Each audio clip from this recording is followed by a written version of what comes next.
Hello and welcome to the OrganicMD podcast. Hi, this is Dr. Damon Miller, your OrganicMD. And this is Carlisle Coash. Welcome to OrganicMD and our YouTube page. We're just really very happy that you're joining us again for another installment for our podcast. And today we're going to talk about lemon juice. Yes. Yeah, we did a post. We mirrored the post on our Facebook page, and it surprised me how much interest people had in the topic of lemon juice, just using a little lemon juice in hot water every morning. Something so simple, and yet people just were eating it up. Yeah, I wrote about my drinking it up, really. Yeah, I wrote about my grandmother Florence, who used to make hot lemon juice every morning, and a number of people wrote back, "Yeah, I remember my grandmother did the same thing." Mm-hmm. You know, this was a big deal. And one of the things I wanted to talk about in the podcast, you can go read the article in the blog at OrganicMD or find it on the Facebook page, OrganicMD.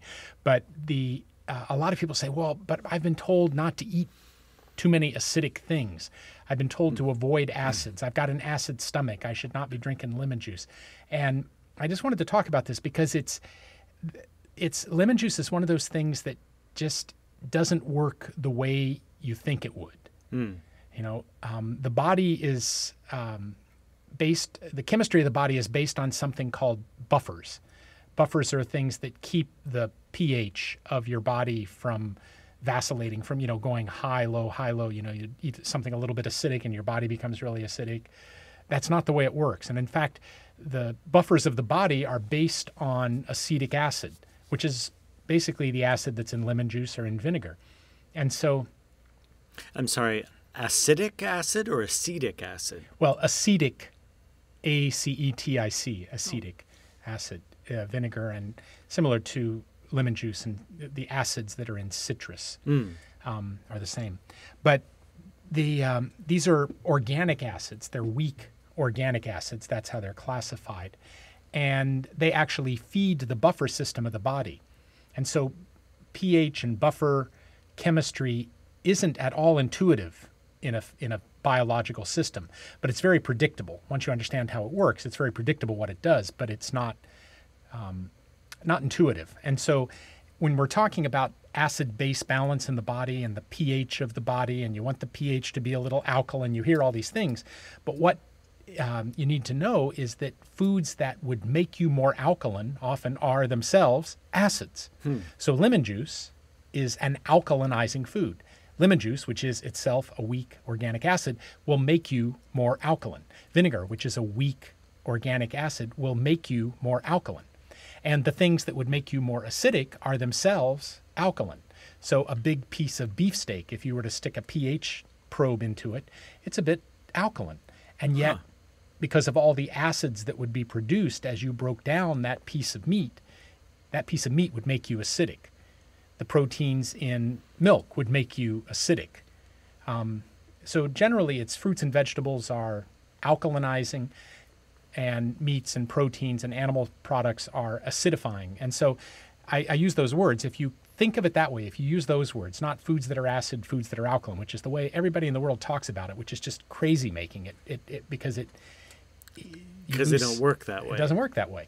You want to talk about foods that are acidifying, foods that are alkalinizing. And we have a list of those. I think we could. But those are much harder to pronounce. And there are too many syllables. I know. Okay. But we'll put the list up on the website. We'll take it on because that's what we're about. Yeah, and so I just want to say that and there's a whole nother discussion we can have in another podcast just about your gut being too acidic. And so doctors tell people, oh, don't eat tomatoes, don't eat citrus, don't eat vinegar, don't eat this and that. And that kind of advice is nonsense. We need those acids. We need those weak organic acids to maintain our buffer systems. And our stomach makes a quart of hydrochloric acid, battery acid, a day if you're healthy. And if it doesn't make a quart of battery acid a day, then you're not healthy. And we need that acid to digest and assimilate the nutrition in our foods. And so all these drugs that people take for years and years that shut that acid off for the sake of their sick stomach, it makes you feel better, but it really does a number on your health. So we'll come back to that at a later date. But anyhow, any other thoughts about the lemons? No, I'm always amazed at this is such a simple solution to a lot of things. I mean, just a little bit of lemon water in the morning. And as you said, there were a number of people who responded back saying, yeah, I've been doing this for 20 years or 15 years, and it just really helps me feel like I'm clearing out my system, and I feel more balanced. I just love the fact that something so simple. And I'm assuming that organic lemons are a better choice. If you're going to be eating something every day, it's best that it's organic. But organic lemons, it's unfair to say this. I live in California. I mean, I've got lemon trees in my neighborhood that are just so full of lemons they're ready to fall down, and they're organic because nobody sprays their lemon tree.